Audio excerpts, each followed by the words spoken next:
நாங்கள் கோழினூர் விவசாயி தான். நாங்கள் இப்போ பார்த்தீங்கன்னா இந்த வழியாக தான் எங்களுக்கு நாங்கள் வந்து விவசாய நிலத்துக்கு போகிறதுக்கான வழி எங்களுக்கு இதுதான்.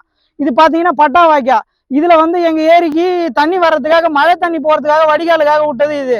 இப்போ எங்கள் ஏரி பார்த்தீங்கன்னா ஒரு 35 லட்ச ரூபாய்க்கு மேலே செலவு பண்ணி நாங்கள் பொதுமக்கள் எல்லாம் வசூல் பண்ணி தொண்டு நிறுவனத்துக்கிட்ட உதவி கேட்டு எல்லாம் செஞ்சு எங்கள் ஏரி தூர்வாரி இப்போ எங்களுக்கு பார்த்தீங்கன்னா எங்களுக்கு நீர்மட்டம் உயர்ந்திருக்கு. இந்த தருவாயில் எங்களுக்கு எடுத்துகிட்டு வந்து கழிவு தண்ணி எடுத்துகிட்டு வந்து இந்த மாதிரி விழுப்புரம் நகராட்சியிலேருந்து எடுத்துகிட்டு வந்து கழிவு தண்ணி விட்டு இங்கே பாருங்கள் இந்த தண்ணி இன்னும் கலரில் இருக்குது. சுத்தமாக காலை வச்சாலே 2 நாள் அரிப்பு எடுத்துக்கிச்சு.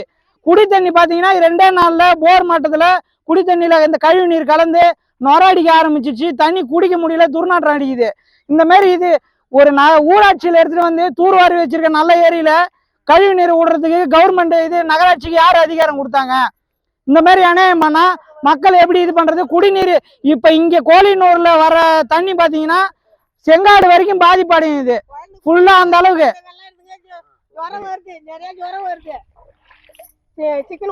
இங்க பாத்தீங்கன்னா இப்ப இவங்க விவசாய நிலத்துக்கு திரும்புங்க. விவசாய நிலத்துக்கு பாத்தீங்கன்னா இவங்க குடிக்கிறதுக்கு தண்ணி அந்த குடி தண்ணி யூஸ் பண்ண முடியாதனால தண்ணி வெளியில இருந்து எடுத்துட்டு வராங்க தண்ணி. இப்ப அந்த நிலைமையில எங்க தண்ணி அந்த அளவுக்கு 10 அடியில இந்த நீர்மட்டம் தண்ணி இப்ப எங்களுக்கு குடிக்க யூஸ் பண்ண முடியாத ஆகி போச்சு. இப்ப இதுக்கு உடனடியா நகராட்சி நடவடிக்கை எடுக்கலன்னா நாங்க ஊர் மக்கள் அனைவரும் இறங்கி சாலை மறியல் போராட்டம் கண்டிப்பா நடக்கும். இதுக்கு உடனடி தீர்வு காணணும். எங்களுக்கு வீட்டுல இருந்து தண்ணி ஏத்தாரம் பாரு.